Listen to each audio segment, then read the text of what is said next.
Hey guys, welcome back to Father and Son Investing. I got interested in today's topic from this headline in NPR. It happened a couple of weeks ago and it took me a little bit to investigate this. Tax revenue jumps 22% in April, but U.S. deficit still looms large. When we got down into the details of this article, the article shares that April tax receipts totaled $776 billion, which was 22% increase compared to the previous year. There are some caveats to this that I'm going to talk about in a little bit, which kind of bothers me when news organizations present some factual data, but it's also kind of misleading. So we'll talk about that. But here's the other part that got me interested in this. But government spending for the month rose 23% from a year ago. So tax receipts were up 22%, but spending was up 23%. I was wondering, why is the government borrowing so much money at the beginning of the month? It's $243 billion for this quarter, which again was $41 billion more than was anticipated back in January of this year. So I wanted to dive into this topic a little bit better. I'm going to share with you what I've learned from this little bit of investigation. One, I talked about some data that can be a little bit misleading. I want to share that with you, what I found. Two, I want to talk about where all this government spending is going and show you graphically what's happening here.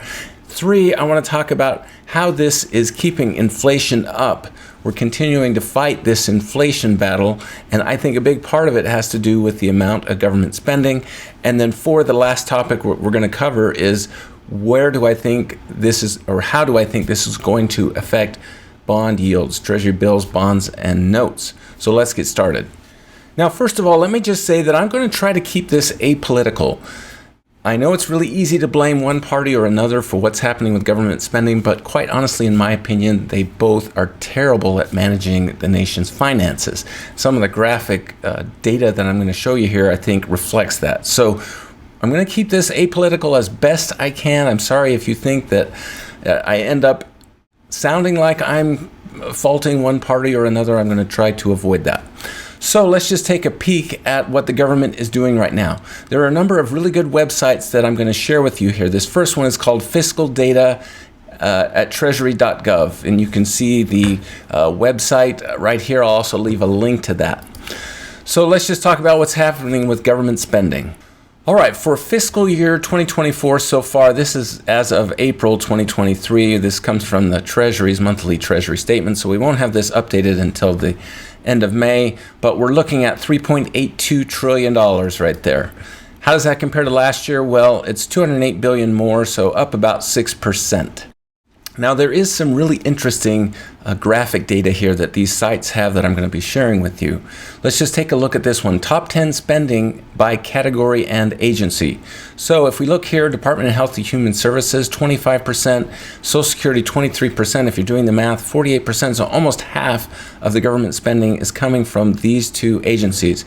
And you can click here and break it down by category. You'll see Social Security leads the way, with health coming in at 14%. Now, you may be thinking, if health is 14%, then why is the Department of Health and Human Services accounting for 25%? I'm going to show you that in a different website, which is really kind of interesting. Meanwhile, the Department of the Treasury is taking up 20%, and if we do that by category, you're going to see that 13% by category is net interest.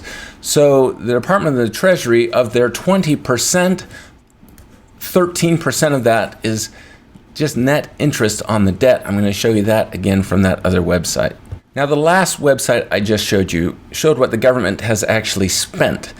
This website is a little bit different. It's also a .gov. It's usaspending.gov.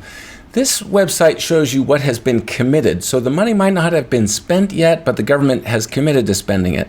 And we can break that down here. So if we're looking here by budget function, Social Security, 16.8% is what is committed to be spent. Medicare, 16.3%. National Defense, 14.8%.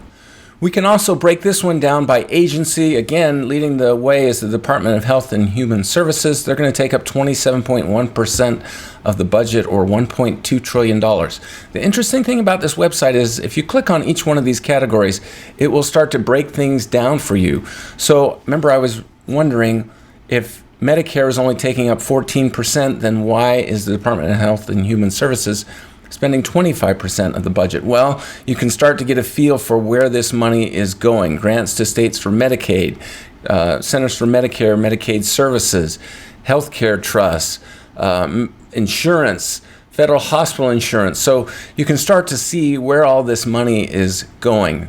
I find this really fascinating, actually. I'm kind of a little bit of a civics geek probably when it comes to this, a civics nerd, so I apologize for that. Before I move on from this graphic data, I just want to click on one more button here, and that is the Department of the Treasury. You see that it's a plan to take up 19.4% of the budget. And if we click on that, you'll see that interest on the public debt is their biggest expenditure here. In fact, it's 59.5% of what the Department of the Treasury is paying out this year. What they pay is interest on the debt. So almost 60% of their budget goes to paying interest on the debt. That is crazy in my opinion. Now, I mentioned actually item number one I hadn't covered yet. I wanted to talk about misleading data sometimes. Remember that article in NPR said that revenues were up 22%, which was factually correct, but let's dig into the details of why. We're going to turn to a website called bipartisanpolicy.org. It's the Bipartisan Policy Center. They have a little page here called Deficit Tracker, and they run through this month by month. We're just going to take a look at April since that's when most of those tax receipts were coming in. So taking a look at their report for April, again, we see the same data that NPR reported. The revenue increased by 22%.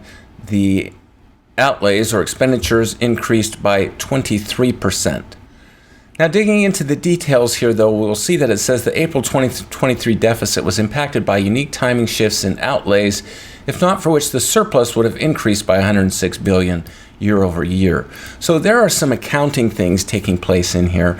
And also remember that last year, the federal government or the Department of the Treasury, the IRS, actually delayed the tax payment deadline for numerous taxpayers, particularly out west in the state of California, who were affected by fires. And so the payment of their taxes came in actually later in the month of May, and that then can mess with some of these differences. You can imagine if all those payments had been made on time in April, that this 22% would be much less. So digging into the details of some of this factual data, I think is important. Whenever you hear data, ask yourself the question, why does it look like that? Which is what got me started on this adventure for this video. The third topic I said I wanted to discuss had to do with government spending. Really what I should have clarified better would be deficit spending. So what is the national deficit so far for this year? Well, the website here says again, as of April, $855 billion more than is collected for this current fiscal year. Now, again, if we compare back to previous years, we'll take a look. Last year at this same time, it was $925 billion. So they're down $70 billion less in deficit. And so the deficit for this year is 8% less than it was last year. This isn't necessarily a great statistic to me because I think we're just saying we're less bad than we were last year. So speaking of last year, this is what it looked like last year. 4.4 trillion in revenue and 1.7 trillion in deficit. And again, graphically, if you want to see what the deficits have looked like since 2000, you can go to this website and just kind of scroll over things. You'll see exactly how much more money the government was spending than what it was taking in. Now, with all of that government deficit spending, people are starting to sound the alarm. In fact, here's an article from Sunday, May 19th in CNBC, soaring debt and deficits causing worry about threats to the economy and markets. Now, it's not just CNBC that is raising this flag here. Here's an article in the Financial Times from May 15th, 2024, talking about Ray Dalio warning of the danger of U.S. debt to Treasury market. Here's an article also on May 15th. It's Jamie Dimon talking to Sky News, urging the U.S. to deal with its deficit sooner rather than later. And if you'd like one more source for a website to peruse, I'd encourage you to go to the Congressional Budget Office. You can actually see the budget and economic outlook for the next 10 years, what they project here. And just kind of the headline here, total deficits, 20 trillion over this period of 2025 to 2034, with it reaching 116% of GDP, the federal debt reaching that, not the deficit. Now, I want to take you to something that surprised me a little bit and caught my attention when I heard it because immediately I thought about inflation. So let me play this little clip. President and I, because of the Inflation Reduction Act, the Infrastructure Act, we are dropping trillions of dollars on the streets of America right now. Now, the thing that caught my attention in there was the dropping trillions of dollars on the street in there. Immediately, my mind went to inflation, inflation, inflation. There's actually an interesting speech from Ben Bernanke way back in November of 2002. You can find that here on the Federal Reserve's website. And this speech was actually talking about deflation and making sure it doesn't happen. But let me go back to a particular paragraph that applies to what we just heard about dropping trillions of dollars on the street. And here's the paragraph. In the paragraph immediately preceding this, he was talking about what it would be like if somebody could actually figure out alchemy and create all the gold that they wanted to in the world. Of course, that would deflate the price of gold. And he goes on to compare that to US dollars. Like gold, US dollars have value only to the extent that they are strictly limited in supply. But the US government has a technology called a printing press, or its electronic equivalent, that allows it to produce as many dollars as it wishes to at no cost. By increasing the number of US dollars in circulation, or even by credibly threatening to do so, the US government can also reduce the value of dollars in terms of goods and services, which is equivalent to raising the prices in dollars of those goods and services. Adding all of these trillions of dollars on the street is the equivalent of raising the prices in dollars of goods and services. He goes on to say, we conclude that under a paper money system, a determined government can always generate higher spending and hence positive inflation. Now, you can probably gather from what I've said so far that I follow the school of thought that when the government is spending excess money that it doesn't have, that will do just what Ben Bernanke is saying, generate higher spending and hence positive inflation. Now, I will tell you, in all fairness, there are other schools of thought that say that government spending does not increase inflation. I'll let you look those up on Google. Now, with all of that background, let's just talk about the last question then. What effect is this going to have on bills, Treasury bills, notes, and bonds? Obviously, there are some short-term factors that can always happen should the Fed decide to decrease rates. That's going to drop the interest rates on bills, notes, and bonds, but I'm not sure that it will drop it in a long-term perspective. And why do I think that? Well, the first one I've already explained, and that had to do with the deficit, that increased deficit that the CBO is projecting over the next 10 years. All of that, I think, is going to be inflationary, making it hard for the Fed to keep their target of 2%. Of course, if inflation settles in higher than their target, well, then the rates that get charged should be higher. So that's item number one. But the second one has to do with the total U.S. debt. Interestingly, on this fiscal data at the Treasury.gov website, this is as of September 2023, where it's only showing 33 trillion. We're now well over 34 trillion in total debt. This bar graph here has the more current version of, you'll add up the numbers, 34 trillion plus, and breaks it down for you compared to what the government owes itself and what the public holds in that debt. And you can get a comparison to what it looked like just 10 years ago. But here's the graph that I really want to show you. This shows you what the interest was on the debt over the last 10 years, the interest rate the government was paying. You'll see back here it was 2.4%. It dropped down here to a low of about 1.6% in 2021. If the government was going to be borrowing all of this money, that would have been the time to do it when the interest rate was so much lower. So now we're way up here at almost 3% is what the government is paying. Now keep in mind that this is higher really than it should be if they were selling longer term notes and bonds, but they of course are selling shorter maturities, the shorter term notes and the Treasury bills in higher numbers, trying to keep those longer term yields from going too high. There are reasons for that I've explained in other videos. So if they were functioning properly and selling the 10, 20, and 30-year notes in the levels that they should be, this total interest rate here the government is paying would be less. Because they're currently selling more Treasury bills and shorter term notes, those are going to come due quicker and they're going to be refinancing at higher rates. For instance, Treasury bill rates last year were down in the 4+% range, and now they're in the 5+% range. So when those Treasury bills that they sold last year are maturing, they're going to be paying a higher interest rate, which means that this interest rate is going to be going up.